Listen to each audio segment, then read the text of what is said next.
അള്ളാഹുവിന്റെ വിശുദ്ധമായ ദീനിനു വേണ്ടി ആ ദീനിന്റെ പൊരുത്തത്തിലോട്ട് കടന്നു പോകാൻ നമുക്ക് കഴിയുന്നില്ല. റിട്ടയർ ആകുന്ന ആളുകൾ കൊണ്ടുപോയി അവരുടെ പൈസ കൊണ്ടുപോയി, അല്ലെങ്കിൽ ഏതെങ്കിലും ഒരു രീതിയിൽ പൈസ കിട്ടിയാൽ അത് കൊണ്ടുപോയി ബാങ്കിൽ കൊണ്ടുപോയി കൊടുത്തിട്ട് അതിന്റെ പലിശ വെറുതെ വാങ്ങിച്ചു തിന്നു.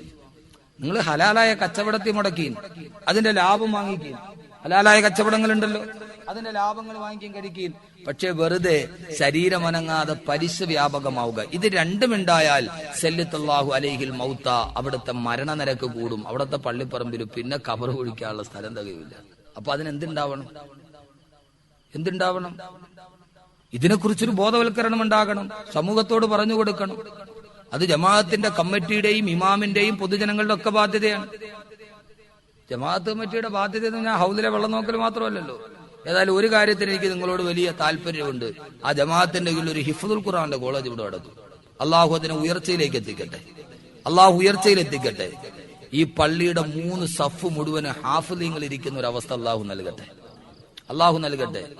ലോകപ്രശസ്ത സഞ്ചാര ആയ ഡോക്ടർ കമാൽ പാഷ അദ്ദേഹത്തിന്റെ ഒരു സന്ദർശനത്തിനുണ്ടായ അനുഭവം പറയുന്നുണ്ട്. അദ്ദേഹം ലണ്ടനിൽ ഒരു പള്ളിയിൽ പോയി.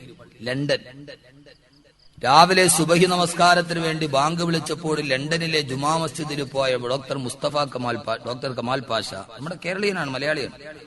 അദ്ദേഹം പോയി അവിടുത്തെ ആദ്യത്തെ സഫിൽ പോയിരുന്നു. മോദി സാഹിബ് വന്നിട്ട് ചോദിച്ചു, നിങ്ങൾ ഹാഫിളാണോ? ഖുർആൻ മനപ്പാടമാക്കിയ ഹാഫിളാണോ? അദ്ദേഹം പറഞ്ഞു, അല്ല, ഞാൻ ഹാഫിളല്ല, എന്നാൽ 4ാമത്തെ സഫിൽ പോയിരിക്കുക. അദ്ദേഹം അത്ഭുതത്തോടെ ചോദിച്ചു, ഇസ്ലാമിൽ അങ്ങനെ ഒരു നിയമമില്ലല്ലോ. നിയമമൊന്നും. പള്ളിയിലെ ആദ്യത്തെ 3 സഫിൽ നമസ്കരിക്കാൻ എല്ലാ 5 വക്കത്ത് ജമാഅത്ത് നമസ്കാരത്തിൽ ഇരിക്കുന്നത് ഹാഫിളീങ്ങളാ. നമ്മുടെ ഈ പള്ളിയിൽ ഏത് ജമാഅത്ത് നമസ്കാരത്തിനും ആദ്യത്തെ 3 സഫ് മുഴുവനും ഹാഫിളീങ്ങളാണ് നിൽക്കുന്നത്. അതുകൊണ്ട് നിങ്ങൾ ഹാഫിളല്ല, 4ാമത്തെ സഫിൽ പോയിരിക്കുക. കമാൽ പാഷ പറഞ്ഞു, ഖുർആൻ മനപ്പാടമാക്കാൻ കഴിയാതെ ഒരു ഹാഫിളാവാൻ കഴിയാത്തതിന്റെ ദുഃഖം ഏറ്റവും ഞാൻ അറിഞ്ഞത് അന്നായിരുന്നു.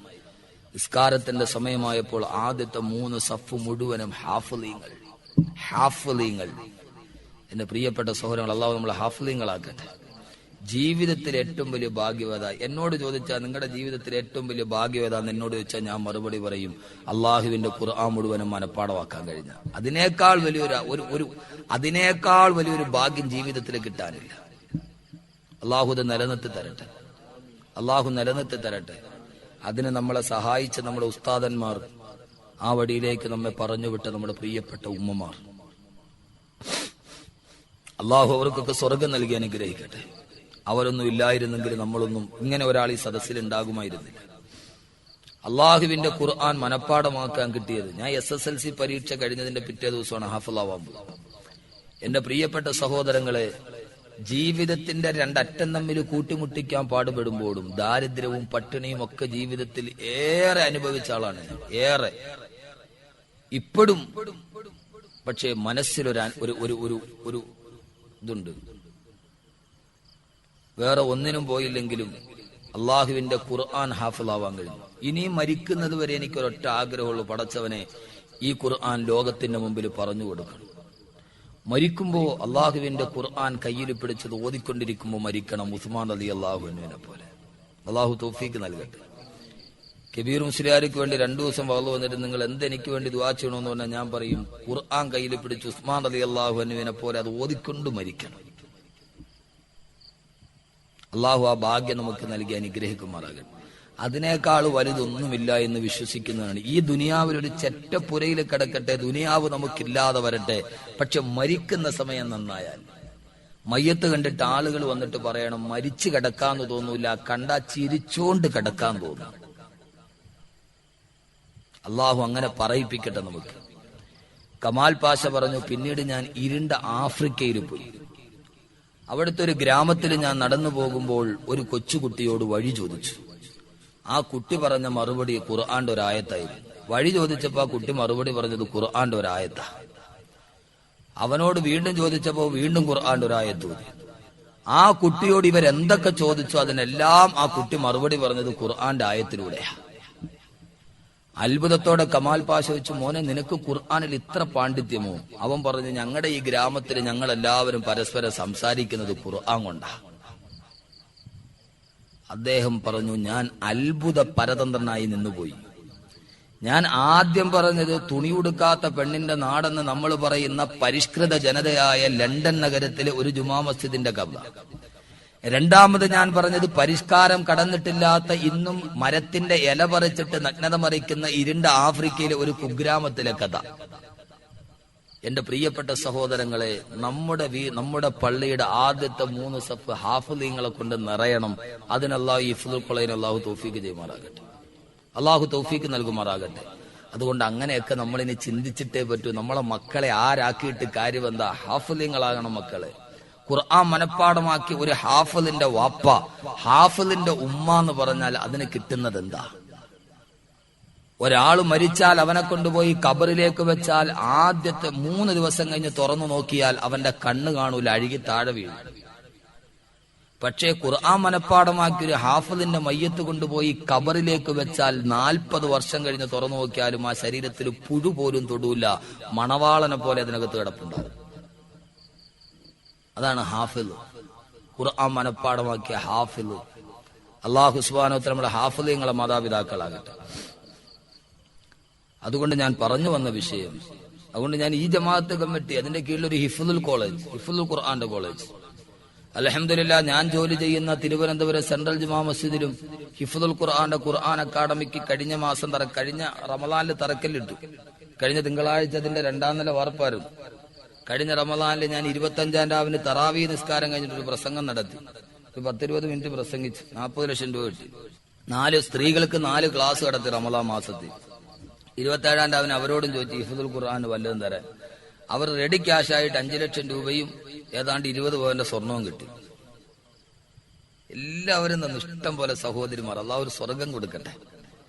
ആവശ്യം പോലെ സഹോദരങ്ങൾ തന്നു. 2 നില പൂർത്തിയായി. ഇൻഷാ അല്ലാഹ് റമളാന് തൊട്ട് മുമ്പ് ഖുർആൻ, ഹിഫ്ളുൽ ഖുർആന്റെ കോളേജ്, മുകളിൽ ഖുർആൻ റിസർച്ച് സെന്റർ, അതിന്റെ മുകളിൽ സാധാരണക്കാർക്ക് ഖുർആൻ പഠിക്കാനുള്ള ഖുർആൻ ലേണിംഗ് അക്കാദമി, ഇങ്ങനെ വിവിധ ഉദ്ദേശത്തോടുകൂടി നമ്മുടെ പള്ളിയുടെ കീഴിൽ ഇൻഷാ അല്ലാഹ് തുടങ്ങും. അപ്പൊ ഇവിടുത്തെ ജമാഅത്ത് കമ്മിറ്റി ഏതായാലും അക്കാര്യത്തിൽ മുമ്പോട്ടൊരു ചുവട് വെച്ചതിൽ വളരെ അഭിമാനാർഹമാണ്. ഇതിന്റെ ജമാഅത്തിന്റെ ഭാരവാഹികളെയും ഇമാമിയങ്ങളെയും ഞാൻ മുക്തകണ്ഠം പ്രശംസിക്കുന്നു. അള്ളാഹു ഇത് മുന്നോട്ട് കൊണ്ടുപോകാൻ തൗഫീഖ് നൽകട്ടെ. ഇത് നിർത്തിക്കളയരുത്. ഒരു ട്രെയിൻ സ്റ്റാർട്ട് ചെയ്യാൻ 30 ലിറ്റർ ഡീസൽ വേണം. സ്റ്റാർട്ട് ചെയ്താൽ പിന്നെ അങ്ങ് പൊക്കോളും, കുറച്ച് മതി. ഇത് ആദ്യം ഒന്ന് തള്ളി കിട്ടാൻ വലിയ പാടാണ്. അങ്ങ് പോകുന്നവർ അവസാനം വരെ എത്തണം. ജമാഅത്ത് കമ്മിറ്റിയുടെ ജോലി ഹൗദിലെ വെള്ളം നോക്കൽ മാത്രമല്ലല്ലോ. ഹൗദിലെ വെള്ളം നോക്കൽ മാത്രമാണ് ജമാഅത്ത് കമ്മിറ്റിയുടെ ജോലിക്ക്. അത് ഏത് വേലായുധനും കഴിയും. കാരണം മിക്കവാറും പള്ളിയുടെ ഹൗദ് മുഴുവനും പള്ളിക്ക് വെളിയില്ല. അതുകൊണ്ട് റോഡിൽ കൂടെ പോണവർക്ക് നോക്കാൻ പറ്റും. പക്ഷേ സമൂഹത്തിന്റെ സർവ്വ മേഖലകളിലേക്ക് നമ്മൾ ശ്രദ്ധിക്കേണ്ടതുണ്ട്. നമ്മുടെ മതപ്രഭാഷണത്തിന്റെ വേദിയും അങ്ങനെ ആവേണ്ടതുണ്ട്. എല്ലാ ആളുകളും. അതുകൊണ്ട് എന്റെ പ്രിയപ്പെട്ട സഹോദരങ്ങളെ, പ്രകൃതിയിൽ ദുരന്തങ്ങൾ ഉണ്ടാവാനുള്ള 2 കാരണങ്ങളേതാ? 2 കാരണങ്ങളേതാ? ഒന്ന് വ്യഭിചാരം, മറ്റൊന്ന് പലിശ. ഇതുമായി ബന്ധപ്പെട്ട് എന്തുമുണ്ടായാൽ അതേത് കുടുംബത്തിലാകട്ടെ, ഏത് സ്ഥാപനത്തിലാകട്ടെ, ഏത് നാട്ടിലാകട്ടെ, അള്ളാഹു പറയുന്ന സമൂഹത്തെ ഞാൻ ഈ ലോകത്ത് നിന്ന് തുടച്ചു മാറ്റുമെന്ന്. എന്റെ പ്രിയപ്പെട്ട സഹോദരങ്ങളെ, അതിനേക്കാൾ വലുതായി ഈ എല്ലാ അനാചാരങ്ങളും നമ്മുടെ നാട്ടിലോട്ട് കടന്നു വരുമ്പോ, നമ്മുടെ വീട്ടിലോട്ട് കടന്നു വരുമ്പോ മാറി നിൽക്കണം, അതിൽ നിന്ന് മാറി നിൽക്കണം. ഒരു സുന്ദരനായ യുവാവ് വിശാലമായ മരുഭൂമിയിലൂടെ നടന്നു പോവുകയാണ്. അവന്റെ പുറകെ സുന്ദരിയായൊരു പെൺകുട്ടി പുറകെ കൂടി. അവൻ ആ പെണ്ണ് വിളിക്കാൻ തുടങ്ങി, ചെറുപ്പക്കാരായ എന്റെ വള്ളിക്കുടിലേക്കൊന്ന് വരുമോ, എന്റെ വീട്ടിലേക്കൊന്ന് വരുമോ, എന്റെ കിടപ്പറയൊന്ന് പങ്കിടുമോ? ആ അള്ളാനെ പേടിയുള്ള ചെറുപ്പക്കാരൻ തിരിഞ്ഞു നോക്കിയില്ല. അവസാനം ആ പ്രലോഭനങ്ങൾക്കോ തന്നെ വശംവദനാക്കാൻ കഴിയില്ലെന്ന് മനസ്സിലായപ്പോ ആ സമയത്ത് ആ പെൺകുട്ടി പറഞ്ഞു, ചെറുപ്പക്കാരാ, അൽ തുഹ്സിനു ശിഅറാ, എനിക്ക് വേണ്ടി നീ ഒരു പാട്ടുപാടുമോ? ആ സമയത്ത് ആ ചെറുപ്പക്കാരൻ തിരിഞ്ഞു നിന്നു.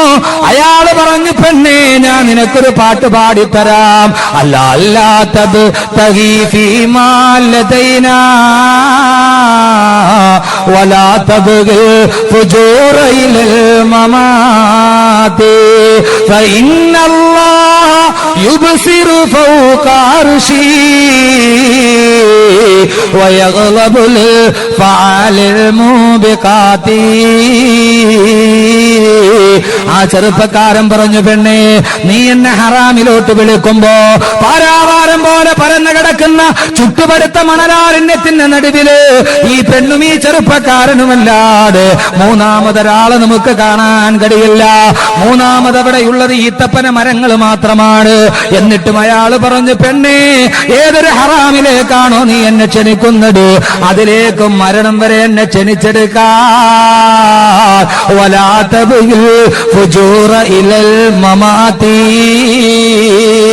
മരിക്കുന്നത് വരെ അള്ളാഹ് ഇഷ്ടപ്പെടാത്ത ഒരു കാര്യം ചെയ്യാൻ നിനക്കെന്നെ കിട്ടില്ല. എന്തുകൊണ്ടാണ് ഞാനത് ചെയ്യാത്തതെന്നറിയുമോ? എന്തുകൊണ്ടാണ് ഞാനത് ചെയ്യാത്തതെന്നറിയുമോ? യുബ്സിറു ഫൗക അർശി വയഗ്ലബുൽ ഫആലിൽ മൂബിഖാതി. എന്നെയും നിന്നെയും സൃഷ്ടിച്ച അല്ലാഹ് യുബ്സിറു ഫൗക അർശി, അവൻ അർശിന്റെ മുകളിൽ നിന്ന് നമ്മളെ നോക്കുകയല്ലേ, അവൻ നമ്മളെ കാണുകയല്ലേ. വയഗ്ലബുൽ ഫആലിൽ മൂബിഖാതി, വൻപാപം ചെയ്യുന്നവരോടവൻ വല്ലാതെ കോപിക്കുകയില്ലേ. അതുകൊണ്ട് ഞാനില്ലെന്ന് പറഞ്ഞു മാറി നിന്ന യുവാവിനെ പോലെ എന്റെ സഹോദരങ്ങളെ, വൻപാപങ്ങൾ വ്യാപകമാകുമ്പോ ഈ സമൂഹത്തെ മുഴുവനും അല്ലാഹു തകർത്തെറിയുമ്പോ ആ സമയത്ത് നിങ്ങളൊക്കെ ചിന്തിക്കുന്നുണ്ടാവും, എന്തേ റബ്ബ് നമ്മളെ അങ്ങനെ അദാബിൽ പെടുത്തുന്നില്ല, എന്തേ അല്ലാഹു നമ്മളെ പരീക്ഷിക്കുന്നില്ല. എന്റെ പ്രിയപ്പെട്ട സഹോദരങ്ങളെ, നിങ്ങൾ കേട്ടുകൊള്ളുക, അല്ലാഹു സമൂദ് ഗോത്രത്തെ തകർത്തിട്ടുണ്ട്, അല്ലാഹു ആദ് ഗോത്രത്തെ തകർത്തിട്ടുണ്ട്, ശുഐബ് നബി അലൈഹിസ്സലാത്തു വസ്സലാമിന്റെ സമൂഹത്തെ അല്ലാഹു തകർത്തിട്ടുണ്ട്. എന്നിട്ടും റബ്ബ് നമ്മളെ പരീക്ഷിക്കാം.